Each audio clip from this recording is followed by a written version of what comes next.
Hey guys, Coach D here again. We're in the garage Gym Dojo, and we're going to talk about doing hurdles. Now this is for people who have some tightness going through their hips. And so what I like to do is work on stepping over that. So I'm going to show you with my hurdles here, and then I'm going to show you a variation if you don't have hurdles at home. Now these guys are just PVC pipe. You can get it at Lowe's, Home Depot. You just get a little elbow, pipe here, really easy to make. Probably cost you about $3. What I'm going to do here is facing you, locking my shoulders in. I'm going to lift my knee up and over. So just like so, and drop it down. Notice how I'm not getting a whole bunch of movement swaying back and forth. So it's just up, over.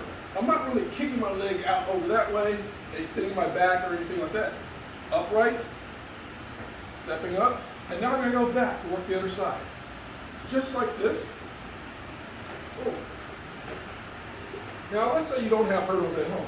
That's okay. Let's say you're not handy, you don't want to make hurdles. What you can do is you can do the walking variety there. And so come in here and just walking just like this. Notice that my shoulders are staying keyed in to the wall ahead of me. Now we also want to go backwards here. Notice my leg comes up, goes back to the side, up, back to the side. Now if your balance is an issue, hold on to an object, just do it in place. Just like this. You go backwards. You want to make sure you get both sides. Just like that. All right, guys.